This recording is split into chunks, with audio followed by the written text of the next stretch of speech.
कुरान करीम में परवरदिगार आलम ने खुद अपने कुरान का तारुफ करवाया।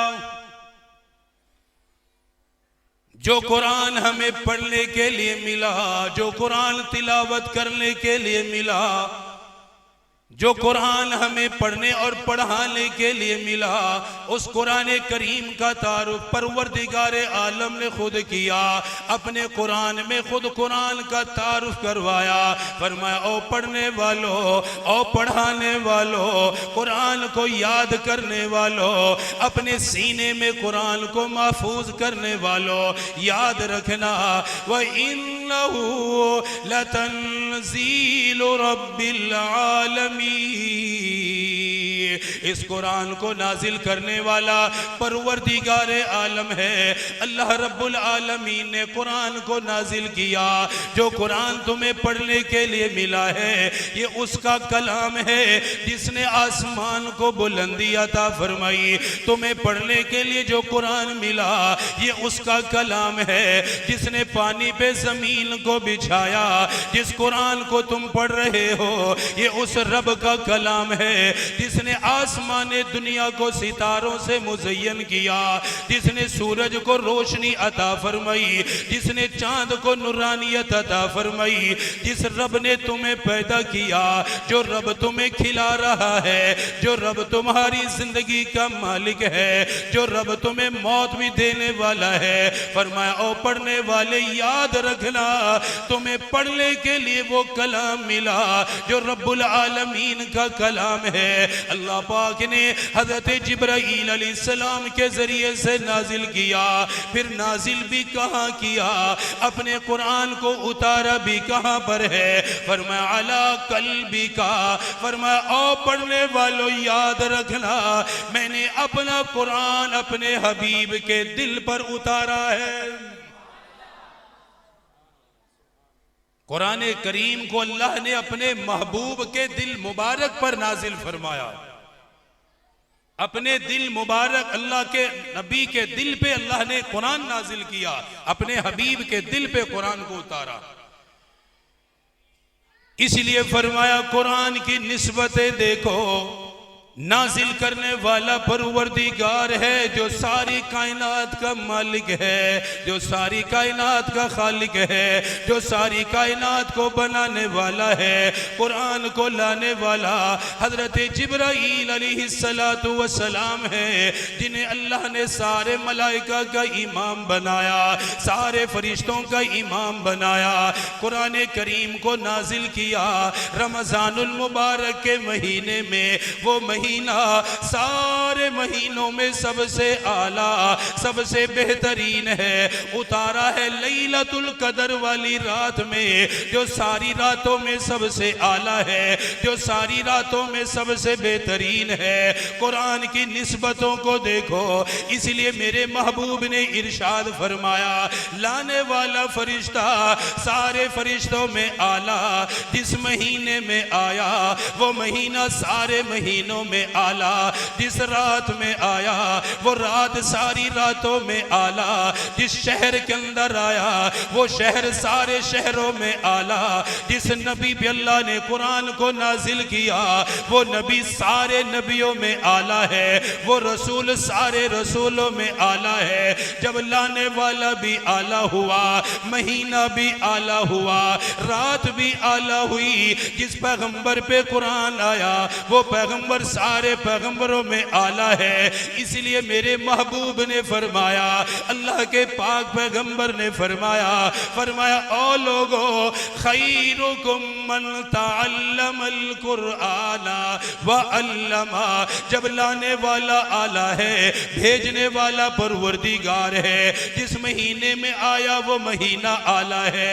इसलिए मेरे नबी ने ऐलान किया, फरमाया खैरुकुम मन तअल्लमल कुरआन व अल्लमा। फरमाया मेरी उम्मत वालों सुन लो, मेरी उम्मत वालों याद रखना, कुरान पढ़ने वाला भी आला, पढ़ाने वाला भी आला। खैरुकुम मन तअल्लमल कुरआन व अल्लमा। कुरान पढ़ने वाला भी आला और कुरान बोलो जी, कुरान पढ़ाने वाला भी आला है। जो कुरान पढ़ता है वो पढ़ने वाला भी आला है, जो कुरान पढ़ाता है वो पढ़ाने वाला भी आला है, क्योंकि कुरान खुद आला है, कुरान की निस्बतें भी आला हैं। फिर कुरान पढ़ने वाला कितना आला हुआ, कुरान वाले को अल्लाह कितनी शान अता करेगा, कुरान वाले को अल्लाह कितनी इज्जतें अता करेगा, कुरान पढ़ने वाले को कितना बुलंद करेगा। जिस तालिब इल्म ने कुरान पढ़ा, जिस तालिबा ने कुरान पढ़ा, अल्लाह उन्हें कितनी बुलंदियां अता करेगा, कितना ऊंचा मर्तबा अता करेगा, कितनी ऊंची शान अता करेगा। मेरे महबूब ने कुरान पढ़ने वाले की अजमत भी बयान फरमाई, कुरान पढ़ने वाले की शान भी बयान फरमाई, कुरान पढ़ने वाले के वालिद का मर्तबा भी बताया, उसकी माँ का दर्जा भी बताया। फरमाया क़यामत का दिन होगा, नफ्सा नफ्सी का आलम होगा, घबराहट और परेशानी का वक़्त होगा, सूरज 1 मील के फासले पर होगा, 1 मील के फासले पे सूरज आ गया, पसीना जिस्म से निकलने लग गया, इतना जिस्म से पसीना निकलेगा, इतना जिस्म से पसीना खारिज होगा। मेरे महबूब ने फरमाया कुछ लोग होंगे जिनके घुटनों तक पसीना होगा, कुछ के टखनों तक पसीना आ जाएगा, कुछ की पेशानी तक, नाफ तक पसीना आएगा। फरमाया कुछ ऐसे भी होंगे जिनकी पेशानी को पसीना छू रहा होगा।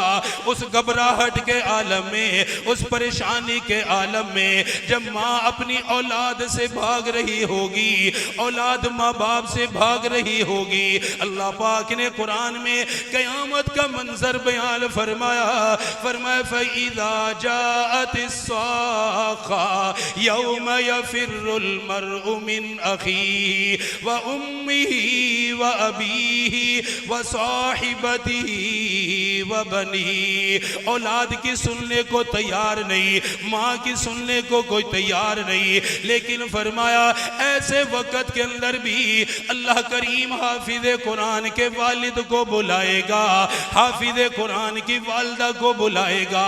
जिन बच्चों को तुमने कोठियों का मालिक बनाया, जिनको बंगलों का मालिक बनाया, अपना मुंह छुपा कर फिर रहे होंगे, सामना करने के काबिल भी नहीं होंगे, अपने बाप के सामने आने के काबिल भी नहीं होंगे, अपनी माँ के सामने खड़े होने के काबिल भी नहीं होंगे, घबराहट की वजह से, परेशानियों की वजह से। लेकिन जिस बच्चे ने अल्लाह का कुरान पढ़ लिया, जिस बेटी ने अल्लाह का कुरान पढ़ लिया, इतने घबराहट वाले वक़्त में भी अपनी माँ को तलाश करेगी, अपने बाप को तलाश करेगा कि मेरी माँ कहाँ है, मेरा बाप कहाँ है। मेरे महबूब ने क़यामत का मंजर बयान फरमाया। फरमाया इस घबराहट के आलम के अंदर नूर के मिंबर लगाए जाएंगे, मैदान महशर में नूर के मिंबर लगा दिए गए।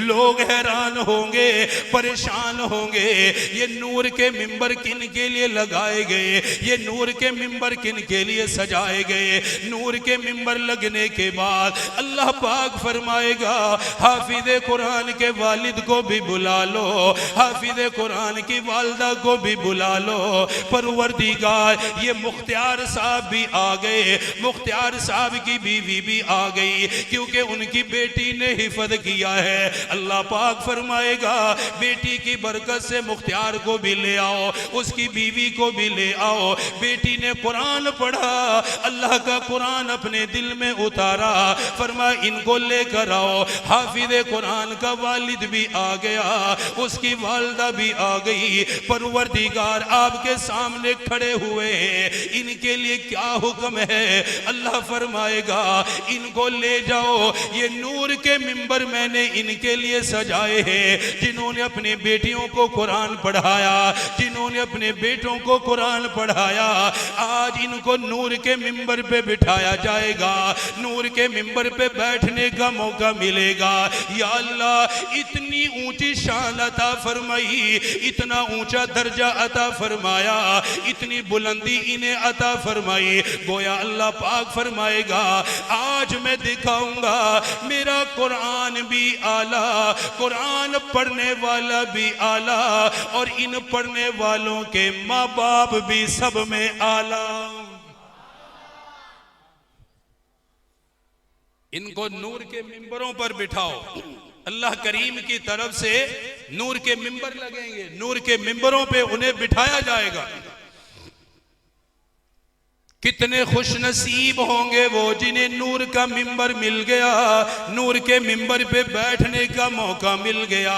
नूर के मिंबर पे बैठना खुद कितना बड़ा इकराम है, अल्लाह पाक की तरफ से कितनी बड़ी इज्जत है। फिर अल्लाह पाक की तरफ से हुक्म होगा इनके सरों पे जन्नत का ताज ले आओ, इन्हें जन्नत का ताज भी पहनाओ, इन्हें जन्नत का ताज भी दिया जाएगा। मेरे महबूब ने इरशाद फरमाया माँ बाप के सर पे इतना आला ताज आएगा, इतना शान वाला ताज रखा जाएगा, फरमाया सूरज की रोशनी भी उसके सामने कुछ नहीं होगी, सूरज की रोशनी भी मध्यम पड़ जाएगी। अगर नूर के मिंबर पे बैठना चाहते हो, अपने सरों पे जन्नत का ताज सजाना चाहते हो, क़यामत की घबराहट से बचना चाहते हो, क़यामत की परेशानी से बचना चाहते हो, आज बचने का मौका है, नूर का मिंबर लेने का मौका है, जन्नत का ताज पहनने का मौका है। अपनी बेटी को अल्लाह के कुरान की हाफिजा बनाओ, अल्लाह नूर का मिंबर अता कर देगा। अपने बेटे को कुरान का हाफिज बनाओ, अल्लाह जन्नत का ताज भी अता कर देगा। अपनी औलाद को अल्लाह के कुरान के लिए वक़्फ़ कर दो, अल्लाह क़यामत की घबराहट से बचा लेगा, क़यामत की घबराहट से महफूज कर लेगा। लोग देखेंगे हैरान हो जाएंगे, इन लोगों को हमने कमतर समझा, कुरान पढ़ने वालों को कमतर समझा, कुरान पढ़ाने वालों को कमतर समझा, लेकिन अल्लाह के यहाँ इनकी कितनी बड़ी शान है। आज अल्लाह ने इनको नूर का मिंबर अता कर दिया। चाहते हो ना नूर का मिंबर? चाहते हैं ना सारे?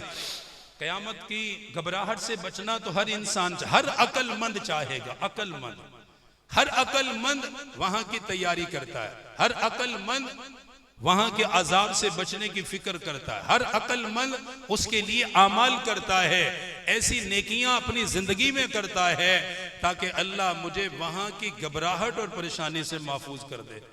उसके लिए बेहतरीन तरीका अपनी इबादत भी है कि इंसान अपनी इबादत भी करे, जिंदगी के अमाल है, लेकिन उसके साथ साथ अपनी औलाद को भी अपनी निजात और बख्शिश का जरिया बनाए, अपनी कामयाबी का जरिया बनाए, अल्लाह पाक से लेने का जरिया बनाए।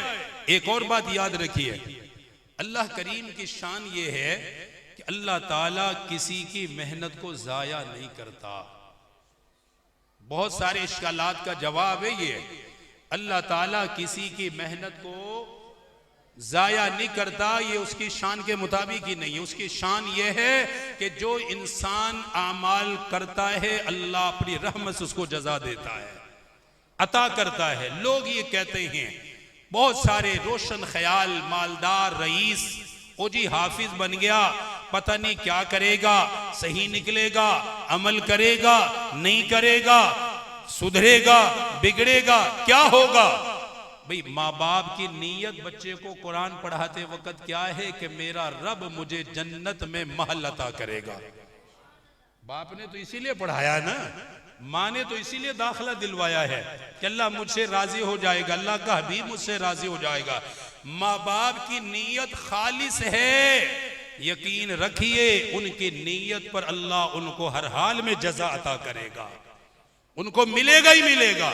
खुदा ना खास्ता, खुदा ना खास्ता अगर कुछ मुश्किलात हैं तो हुई नाफरमानी या कुरान को छोड़ने की, तो वो हाफिज पर है, माँ बाप पे नहीं है। उसने तो उसकी तो नीयत सही है, उसका तो इरादा नेक है, उसका तो मकसद अच्छा है। अल्लाह ताला किसी के इरादे और मकसद को जाया नहीं करता। अल्लाह फरमाएगा तेरा इरादा सही था, तेरी नीयत ठीक थी, तुझे तेरी नीयत के मुताबिक जजा जरूर दी जाएगी। घबराया ना करो, परेशान ना हुआ करो। कुछ लोग हैं जो ऐसे हाफिजों को देखते जिन्होंने दाढ़ियां काट दी, हाफिज नहीं बनाते। ऐसे भी हाफिज हैं, शैतान किसी पे भी हावी हो सकता है। हाफिज है, नमाज नहीं पढ़ते, लोग कहते जी क्या फायदा कुरान पढ़ाने का। मेरे भाई ये ऐसी इबादत है जिसे ये कहना ही मुनासिब नहीं, क्या फायदा। आपके बच्चे ने एक हरफ भी पढ़ा है, आपके अमाल नामे में वो लिख दिया गया है। वो एक एक हरफ आपके अमाल नामे के अंदर आ चुका है। उसके पढ़ने के वक्त ही अल्लाह ने उसकी जजा लिख दी है। और जिसकी जजा अल्लाह लिख देता है, अल्लाह उसे जाया नहीं करता है, उसे अल्लाह ताला महरूम नहीं करता। परेशान ना हुआ करो, अपनी बेटियों को कुरान पढ़ाओ, बेफिक्र होके अपने बच्चों को कुरान पढ़ाओ। अल्लाह हम सबको क़यामत के दिन इंशाअल्लाह कामयाबी अता फरमाएगा, नूर के मिंबर मिलेंगे।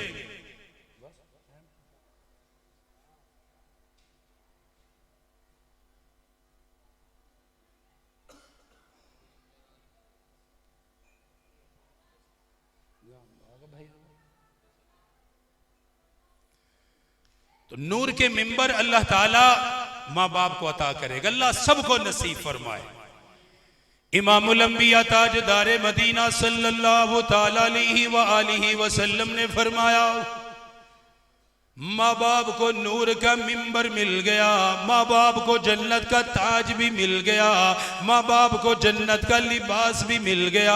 अल्लाह पाक फिर हाफिज कुरान को बुलाएगा, कुरान पढ़ने वाले को बुलाएगा, जो जिंदगी में कुरान पढ़ता रहा, कुरान की तिलावत करता रहा, कभी नमाज में खड़े होके कुरान पढ़ता रहा, कभी अपने उस्ताद के सामने बैठ के कुरान पढ़ता रहा। अल्लाह पाक हाफिज कुरान को बुलाएगा, ओ हाफिज कुरान, मेरे कुरान के लिए वक़्त लगाने वाले, मेरे कुरान के लिए जिंदगी को वक़्फ करने वाले, आजा मेरे करीब आजा। अल्लाह करीम में आ गया, मेरे लिए हुक्म क्या है। अल्लाह पाक फरमाएगा, ओ हाफिज कुरान, कुरान पढ़ता जा, जैसे दुनिया में तो कुरान पढ़ता रहता था। कभी सुबह के वक़्त तूने कुरान पढ़ा, कभी दोपहर के वक़्त तूने कुरान पढ़ा, कभी शाम को तूने मेरा कुरान पढ़ा। दुनिया में तो कुरान पढ़ा करता था, एक एक घर पे तेरा अजर लिखा जाता था, एक एक घर पे तेरा गुनाह मिटाया जाता था, एक एक घर पर तुझे नेकियां दी जाती थी, एक एक घर पर मैं अपनी रजा का ऐलान करता था। दुनिया में तो कुरान पढ़ता रहा, तेरा अमाल नामा जमा होता रहा, तेरी नेकियां जमा होती रही। लेकिन आज तू कुरान पढ़ेगा, फरिश्ता नेकियां नहीं लिखेगा, आज फरिश्ता तेरे गुनाहों को नहीं मिटाएगा, क्योंकि वो दुनिया का मामला है, वो दुनिया दारुल अमल है, ये दारुल जजा है। तू दारुल जजा के अंदर आ चुका है। आज कुरान पढ़ता जा, जन्नत के दराजात पे चढ़ता जा, जन्नत की सीढ़ियों पे चढ़ता जा। हाफिज कुरान कुरान पढ़ने का आगाज करेगा। अलिफ लाम मीम ज़ालिकल किताबु ला रैब फीहि हुदल लिल मुत्तक़ीन अल्लज़ीना युमिनूना बिल गैबि व युक़ीमूना अस्सलाता व मिम्मा रज़क़नाहुम युनफ़िक़ून। कुरान पढ़ने का आगाज करेगा, जन्नत के दराजात पे चढ़ता जाएगा, जन्नत की सीढ़ियों पे चढ़ता जाएगा। अल्लाह उसकी शान बुलंद करता जाएगा, उसके मर्तबे को बढ़ाता जाएगा। इरशाद होगा, ओ हाफिज कुरान, जहां जाके कुरान को मुकम्मल करेगा, ये सारी जन्नत मैं तुझे अता करूंगा। जहां से शुरू हुआ, जहां तक पहुंचा, ये सारी जन्नत, ये सारे दर्जे, ये सारे मर्तबे, ये सारी शान, ये सारे महल्लात, ये सारे बागात, ये सारी नहरें अल्लाह की तरफ से तुझे दी जा रही हैं। ये सब तेरे लिए हैं। इसलिए अपने बच्चों को कुरान पढ़ाइए, अपनी बेटियों को कुरान पढ़ाइए। ये मेरे महबूब का मौजज़ा है। कुरान मेरे महबूब का मौजज़ा है कि क़यामत तक अल्लाह इस कुरान की हिफाजत खुद कर रहा है। तौरात भी अल्लाह ने उतारी है, ज़बूर भी अल्लाह पाक ने उतारी है, इंजील भी अल्लाह पाक ने उतारी है। कुरान भी अल्लाह ने उतारी है, सहीफे जितने भी अल्लाह पाक ने उतारे हैं, कुरान के अलावा किसी भी किताब के बारे में अल्लाह ने ये नहीं फरमाया कि इसे मैंने उतारा है, मैंने दिया है, मैंने अता की है, इसकी हिफाजत भी मैं करूंगा। किसी और किताब के लिए अल्लाह ने ये नहीं फरमाया। जब अल्लाह ने कुरान अपने हबीब पर उतारा तो साथ ही ये भी फरमाया मेरे महबूब, कलाम उतारने वाला, कुरान नाजिल करने वाला भी मैं रब हूं और इस कुरान की हिफाजत करने वाला भी मैं रब हूं। इसकी हिफाजत भी मैं करूंगा, इसे कोई बदल नहीं सकेगा। हिफाजत की जिम्मेदारी ली है अल्लाह ने और उस हिफाजत के लिए अल्लाह ने चुना है मुसलमान बच्चों के सीने को कि उनके दिलों में अल्लाह ने कुरान उतार दिया, उनके दिलों में कुरान को महफूज कर दिया। 6666 आयात बच्चा अपने दिल में महफूज कर लेता है। दुनिया की कोई किताब ऐसी नहीं है जिसे पहले सफ़े से लेके आखिरी सफ़े तक कोई बच्चा सुना सके। आपके मोहल्ले की ये तालिबात अल्हम्दुलिल्लाह ये इस्तेताद रखती है कि एक जगह पे बैठ के पूरा अल्लाह का कुरान सुना सकती है। ऐसे ऐसे बच्चे जो एक जगह पे बैठ के पूरा कुरान सुना सकते हैं।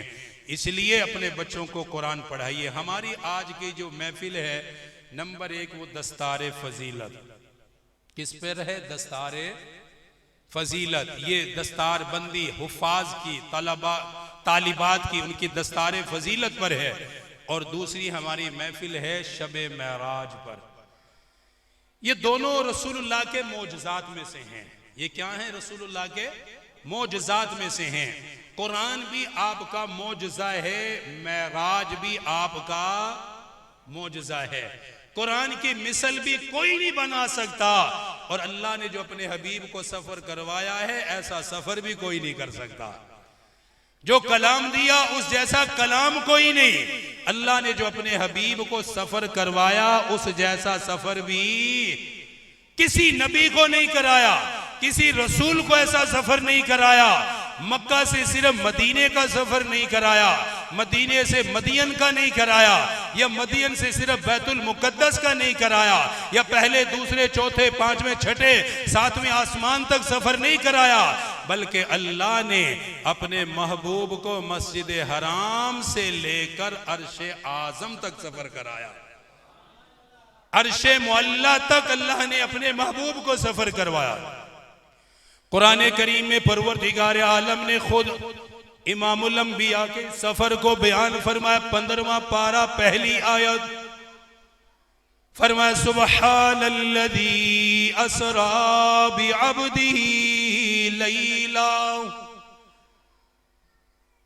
और वाक़या मेराज पढ़ने वालों, वाक़या मेराज सुनने वालों, मेरे महबूब के मौजज़े को पढ़ने वालों, मेरे महबूब के मौजज़े के बारे में सुनने वालों, याद रखना वो अल्लाह लेकर गया, वो रब लेकर गया जिसकी शान ये है कि वो सुबहान है, हर कमज़ोरी से पाक है, हर नुक्स से वो पाक है, हर चीज़ पर वो कुदरत रखने वाला, हर चीज़ पर उसे इक़्तिदार हासिल है, उसकी हुकूमत भी कामिल है, उसका इक़्तिदार भी कामिल है। अपने महबूब के सफर को अल्लाह पाक ने लफ्ज़े सुबहान से बयान किया। फरमाया ओ पढ़ने वालों याद रखना वो अल्लाह लेकर गया जो सुबहान है। सफर का आगाज हुआ, अल्लाह पाक ने सुबहान के साथ बयान किया। नमाज में नमाजी खड़ा होता है, क्या कहता है? सुबहानक अल्लाहुम्मा व बिहम्दिका। रुकू के अंदर जाएगा सुबहान रब्बियल अज़ीम, सजदे में कहेगा सुबहान रब्बियल आला। अल्लाह पाक ने सुबहान से इस सफर का आगाज किया, सुबहान से इसे बयान किया ताकि लोगों के दिलों की सफाई हो जाए, किसी के दिल में ख्याल पैदा ना हो रात के थोड़े हिस्से में इतना लंबा सफर कैसे हुआ, रात के मुख्तसर हिस्से में मस्जिद हराम से लेकर बैतुल मुकद्दस तक तशरीफ लाए। बैतुल मुकद्दस से सातों आसमान भी नीचे रह गए, सिदरतुल मुंतहा भी नीचे रह गया, अर्श आजम पे जाके मुलाकात की है। किसी के दिल के अंदर ख्याल पैदा ना हो कि अगर कोई मस्जिद हराम से मस्जिद अक्सा की तरफ जाना चाहता हो, उस वक्त ऊंट पे सफर किया जाता था। ऊंट पर जाने वाला 40 दिन के अंदर वहां से वापस आता था। अल्लाह पाक ने इसलिए फरमाया, ओ पढ़ने वालों याद रखना, जो रब लेकर गया वो सुबहान है। वो कौन है? जिसको हर चीज पर कुदरत हासिल है, वो सब कुछ करने पर कादिर है। अपने महबूब को लेकर गया। हज़रत जिब्राईल अलैहिस्सलाम ने बेदार किया, अपने परों के जरिए से नूरानी पर हुजूर के तलवों से लगाए। आका मदनी को बेदार किया गया। गोया आका को उठाने के लिए, आका को बेदार करने के लिए अपने परों को आका के तलवों के साथ लगाया। किसी आशिक ने अजीब मंजर बयान किया। हज़रत जिब्राईल अलैहिस्सलाम ने आका के तलवों को इसलिए मस किया ताकि आका बेदार हो जाए। आका बेदार हो गए, लेकिन हज़रत जिब्राईल अलैहिस्सलाम अभी भी कदमों में बैठे हुए हैं, अभी तक भी नहीं उठे। मेरे आका उठ के बैठ चुके हैं, लेकिन हज़रत जिब्राईल कदमों में बैठे हुए। किसी आशिक ने अजीब मंजर बयान किया, कहने लगा, ओ जिब्राईल अलैहिस्सलाम, मेरे आका बेदार हो गए, मेरे आका तो उठ गए, तुम कदमों से क्यों नहीं उठते, तुम ऊपर क्यों खड़े नहीं होते। गोया हज़रत जिब्राईल अर्ज करने लगे, न जन्नत की गलियों में देखा, न जन्नत की गलियों में देखा, मजा जो मोहम्मद की तलियों में देखा। कदमों में बैठे हैं उठाने के लिए, मेरे आका तो उठ गए, बेदार हो गए। हज़रत जिब्राईल अलैहिस्सलाम, ये एक आशिक का मंजर है, अपने इश्क का इजहार है कि हज़रत जिब्राईल अलैहिस्सलाम नहीं उठ रहे, मेरे आका तो उठ गए। तो वो गोया क्या फरमा रहे हैं कि न जन्नत की गलियों में देखा, मजा जो मोहम्मद की तलियों में देखा। कदमों को बोसा देकर मेरे आका को बेदार किया। मेरे आका सफर पर रवाना हुए। चलते चलते बैतुल मुकद्दस में आए। बैतुल मुकद्दस में अंबिया को नमाज पढ़ाई, बैतुल मुकद्दस में अंबिया की इमामत करवाई। वो नबी, वो रसूल मस्जिद अक्सा में जमा, तवज्जो करे, वो नबी मस्जिद अक्सा में जमा हैं, जो नबी अपनी नबूवत के साथ साथ मेरे आका की नबूवत का जिक्र भी करते थे, मेरे आका की रिसालत का जिक्र भी करते थे, मेरे आका के औसाफ भी बयान करते थे। आज उस नबी से मुलाकात का मौका भी मिल गया, जिस नबी का जिक्र करते रहे। उसके बाद आसमानों का सफर है। 7वें आसमान पर किससे मुलाकात हुई? बस आखिरी बात है, किससे मुलाकात हुई? हजरत इब्राहीम अलैहिस्सलाम से। मौलाना ने सारी तफसील बताई। हजरत इब्राहीम अलैहिस्सलाम ने मुलाकात की। तवज्जो करें मेरी तरफ, अर्ज करने लगे, तवज्जो करें। हजरत इब्राहीम अलैहिस्सलाम क्या अर्ज कर रहे हैं? फरमाने लगे कि मेरे महबूब, जब आप वापस जाएंगे अपनी उम्मत को मेरा सलाम भी कह दीजिए। हजरत इब्राहीम अलैहिस्सलाम जैसे जलीलुल कदर रसूल क्या फरमा रहे? अपनी उम्मत को मेरा सलाम कह दीजिए। कोई गायबाना सलाम आए, कोई पहुंचाए तो क्या कहते हैं? अलैका व अलैहिस्सलाम। ए पहुंचाने वाले, तुझ पे भी सलाम हो, जिसने भेजा है अल्लाह उस पर भी सलाम नाजिल फरमाए।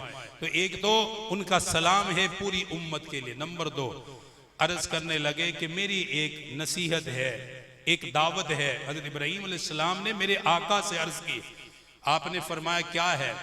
फरमाने लगे कि जब आप वापस जाएंगे अपनी उम्मत को बताइए, तवज्जो करें, अपनी उम्मत को बताइए, जन्नत की जमीन बड़ी जरखेज है, जन्नत की जमीन बड़ी जरखेज है, बड़ी बेहतरीन जगह है।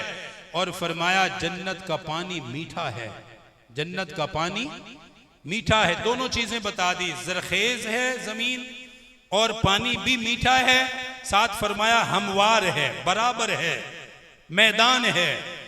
फरमाया आपका उम्मती सुबहान अल्लाह कहेगा, अल्लाह जन्नत में बाग लगाएगा।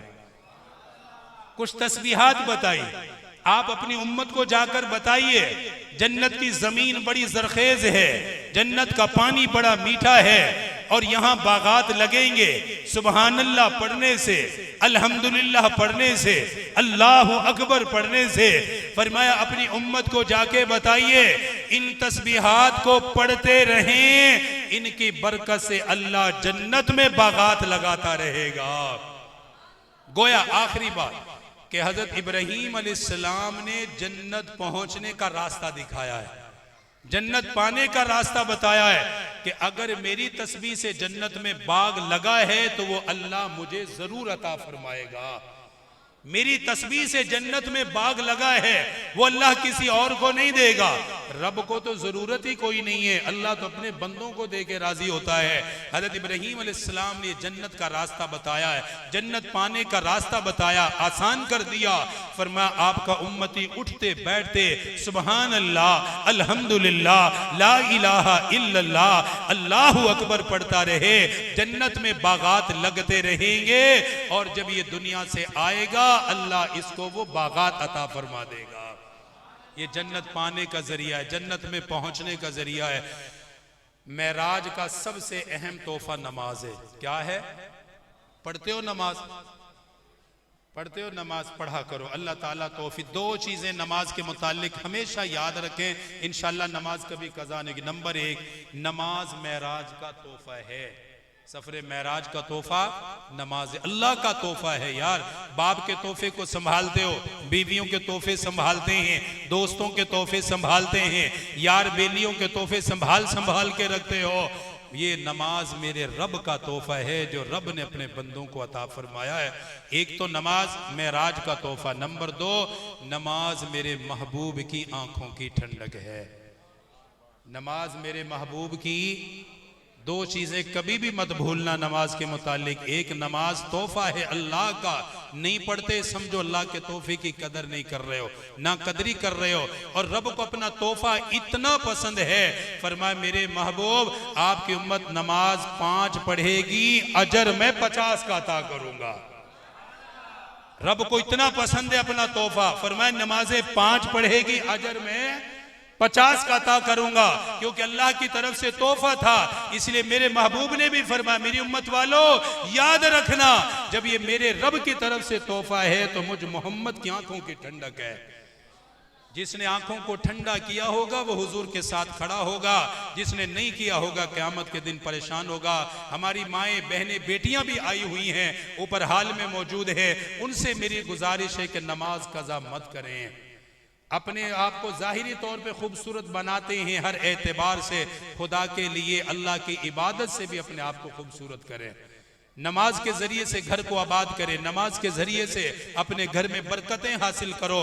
ख़वातीन इंशाअल्लाह जब घरों में नमाज पढ़ेंगी अल्लाह के रहमतों का नुज़ुल शुरू हो जाएगा। अल्लाह ताला हम सब पर अपना खुसूसी करम फरमाए। मेरा आपका आना बैठना अल्लाह ताला अपनी रहमत से कबूल फरमाए। व आखिरु दावाना अनिल हम्दुलिल्लाहि रब्बिल आलमीन। मैंने कुरान पे बात की है, मैंने और भी कई जगह पे करता हूँ, तो मेरा दिल चाहता है कि मैं नगद वसूली कर लूँ। नगद, जैसे हमारे तबलीगी भाई जाते हैं ना जमात, क्या कहते हैं नगद वसूली, पैसों की नहीं। नगद वसूली क्या है कि जो बयान हुआ है उस पर नगद अमल किया है। कुरान की फजीलत आपने सुन ली, पढ़ने पढ़ाने वाले की सुन ली। अब नगद इरादे करो कि किस किस का इरादा अपने बच्चे और बच्ची को अल्लाह के कुरान का हाफिज बनाओगे। ये नगद वसूली है भाई। जिनका पक्का इरादा हो गया वो जरा खड़े होकर ज़ियारत करा दे, जिनकी सिर्फ नीयत है वो बेशक हाथ खड़े कर लें। अल्हम्दुलिल्लाह सुम्मा अल्हम्दुलिल्लाह, माशाअल्लाह जी, ये नगद वसूली है। ये भी इस सुन्नत पे भी अमल हो गया कि जो चीज़ बताई जा रही है कम से कम उसकी वसूली भी तो पता तो चले, आपको समझ आई, आपके दिल में उतरी भी है कि नहीं उतरी है। माशाअल्लाह ये नगद वसूली हो गई है। अल्लाह ताला आपकी नीयत पर आपको पूरा पूरा अजर अता फरमाए और उस नीयत पर अल्लाह अमल करने की भी हिम्मत और तौफीक अता फरमाए। व आखिरु दावाना अनिल हम्दुलिल्लाहि।